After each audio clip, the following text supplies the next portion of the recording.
Nano4Pregnancy project is a project devoted to improve women's health, specifically women which are pregnant and that are diagnosed with cancer. Women's health has been underrepresented and understudied in the history of science. This project started, to be honest, when I was pregnant, and I realized that there were not dedicated studies to pregnant women. And then we performed a systematic review and meta-analysis to study which were the previous studies that had been done reporting nanoparticles for pregnant women. Not even for pregnant women with cancer, only for pregnant women. And we realized that the number of papers published was less than 100. We needed to do something for this. Since we had experience in cancer treatments using nanomedicine, we thought, let's do our contribution to this unmet medical need. Currently, pregnant women which are diagnosed with the cancer need to prioritize between being treated or prioritizing the baby under development. I mean that current therapies can be dangerous for the fetus because they cross the placenta, so they are not safe.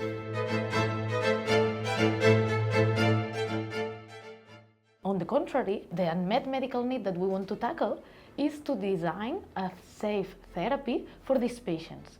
A therapy that, in addition of being efficacious, of course, can be administered during the whole duration of the pregnancy because it will consist on an active encapsulated in a nanoparticle that will not cross the placenta. To encapsulate its RNA, that it has been mediatic after the COVID pandemic, and RNA, but in our case, to become a therapeutic, not a prophylactic medicine. We are trying to think outside the box.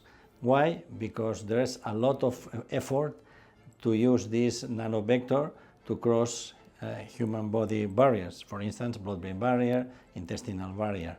And it's very important because, in fact, they are barriers that protect us from undesired drugs or things like that. In our case, we are looking on the other side. We control where the drugs will be. I mean, that traditional medicine and, in fact, even some nanomedicines that are already in the market do not control the biodistribution, so they distribute in the body systemically.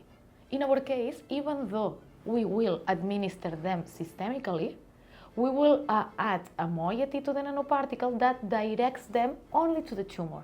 So this is our advantage, that we will control that they do not go to the placenta. Regarding the nanoparticle technologies, we are TRL 6 or 7 because we know how to prepare it, we know how to scale up, and we have worked even in different projects to see how we can just manufacture under GMP.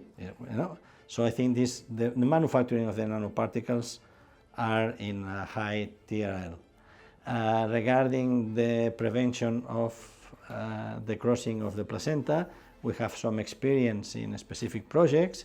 We have made a lot of research on how to do that, but still I think this project could be the breakpoint of the implementation of the technology. Our milestone will be to demonstrate that we do not cross the placenta. But from our expertise in controlling the interaction of the nanoparticles with the biological components, we are convinced that we can prove that.